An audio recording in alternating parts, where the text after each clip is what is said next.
আসসালামু আলাইকুম সবাইকে। আমি আতিকা মামুন আপনাদের সকলকে স্বাগত জানাচ্ছি বিয়ন্ড বর্ডার স্পোর্টসের নিয়মিত আয়োজন sports bulletin powered by Sakurazaka Japanese language and cultural centre.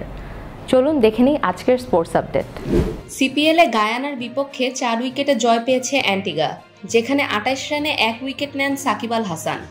Guyana 99 রানে অল আউট হলে জবাবে 6 উইকেট হারিয়ে জিতে প্লে অফ নিশ্চিত করেন অ্যান্টিগা। নেপালের রাজনৈতিক অস্থিরতার কারণে কয়েকদিন আটকে থাকার পর আজ সকালে বিশেষ ফ্লাইটে দেশে ফিরছে বাংলাদেশ ফুটবল দল। এতদিন পরিস্থিতি খারাপ হওয়ায় হোটেলবন্দি ছিল দলটি। মিরপুরে শুরু হয়েছে বিসিবি আয়োজিত 3 দিনের রান স্কোরিং ওয়ার্কশপ। এতে অংশ নিয়েছেন মাহমুদুল্লাহ আশরাফুল সহ সাবেক ক্রিকেটার ও বর্তমান কোচরা, যেখানে প্রশিক্ষণ দিচ্ছেন অস্ট্রেলিয়ান কোচ অ্যাশলে রস ও ইয়ান রেনশো। জেসিআই বাংলাদেশের আয়োজনে ধানমন্ডিতে অনুষ্ঠিত হয় 8 বল টুর্নামেন্ট 2025-এর তৃতীয় সিজন, যেখানে 21টি লোকাল চ্যাপ্টারের অংশগ্রহণে 2 ক্যাটাগরিতে চ্যাম্পিয়ন হন শাহরিয়ার আলম এবং গোলাম সারোয়ার। কিউরেটর গামিনী ডি সিলভাকে মিরপুর থেকে রাজশাহী বদলি করেছে বিসিবি। চুক্তির মেয়াদ শেষে বাংলাদেশ ছাড়বেন তিনি, তবে মিরপুরে তার জায়গায় দায়িত্ব নিয়েছেন টনি হেমিং।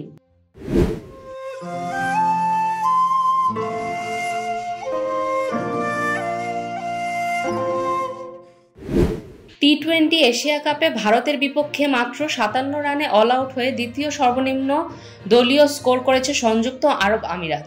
জবাবে মাত্র 4 ওভার 3 বলে জয় নিশ্চিত করে ভারত।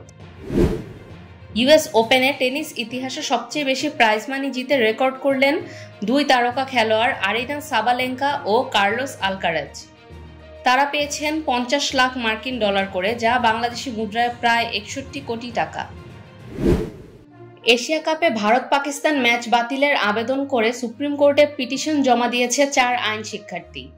তবে আদালত সে আবেদন খারিজ করে এবং ম্যাচ চালু রাখার পক্ষে মত দেয়।